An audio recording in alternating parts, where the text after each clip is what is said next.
করে কোন ব্যক্তি কি করছে, কোন জায়গায় কে কি করছে, এটা একটু বিশ্লেষণ করা শুরু করলাম, বলা শুরু করলাম, তখন আবার তারা এটা হজম করতে পারতেছে না। আমরা বিএনপিকে স্পষ্ট করে একটা কথা বলি, আওয়ামী লীগ তাদের সময়ে বিএনপির মতো বড় রাজনৈতিক দলকে রাজনীতি করতে দেয় নাই।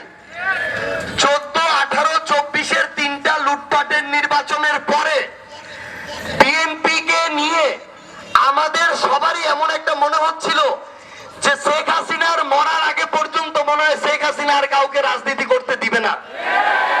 এমনকি বিএনপিরও আমাদের অসংখ্য যারা পরিচিত ভাই আত্মীয় স্বজন আছে তারাও একই কথা বলতো।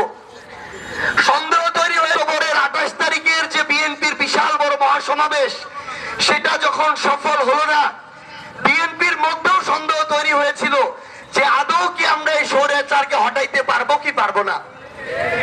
তাহলে আওয়ামী লীগ গুরুত্বপূর্ণ রাজনৈতিক দলদের রাজনীতি করতে দেয় নাই, পোষা বিরোধী দল তৈরি করেছিল জাতীয় পার্টি, ঠিক কিনা?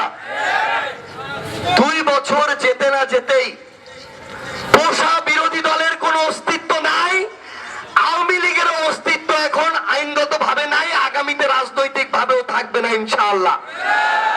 তাহলে একটা জিনিস চিন্তা করেন, যে স্বৈরাচার হয়ে উঠতে চেয়েছিল, সে যাকে ধ্বংস করতে চেয়েছিল সে টিকে আছে, কিন্তু যে স্বৈরাচার হয়ে উঠতে চেয়েছিল সে কিন্তু টিকে নাই। 90-এর সময়ে জাতীয় পার্টি এরশাদ স্বৈরাচার হয়ে উঠেছিল, 90-এর গণঅভ্যুত্থানের পরে তাদের রাজনীতি আস্তে আস্তে শেষ করে গিয়ে এই নির্বাচনে জাতীয় পার্টির রাজনীতির কবর রচিত হয়েছে। একইভাবে 24-এর গণঅভ্যুত্থানে আওয়ামী লীগের রাজনীতির কবর রচিত হয়েছে। আজকে থেকে 5 বছরের মধ্যে আপনি দেখবেন আওয়ামী লীগের রাজনীতি করতে চায় এরকম কোন মানুষ আর খুঁজে পাবেন না, যেটা হচ্ছে পোস্টমর্টেম হয়ে যাবে ইনশাআল্লাহ। এখন বিএনপি তো 16-17 বছরের জুলুমের শিকার। বিএনপির এই সিলেটের ইলিয়াস আলী ভাই 12 সালে গুম হয়েছে, 14 বছর গিয়েছে, তার ফ্যামিলি তার মুখ দেখে নাই, এই পৃথিবীতে তার কোনোদিন ওই ফ্যামিলি তার মুখ দেখবে এই সম্ভাবনাও নাই।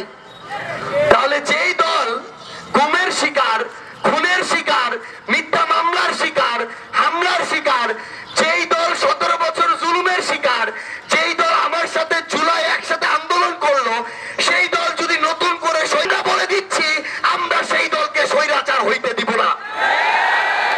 এটার জন্য সেই দলের প্রধানমন্ত্রী হোক, মন্ত্রী হোক, এমপি হোক, যে যেই কাজ করবে যদি সেটা সমালোচনার হয়, যত বড় ক্ষমতাসীন হোক, আমরা তার বিরুদ্ধে সমালোচনা করবো ইনশাআল্লাহ।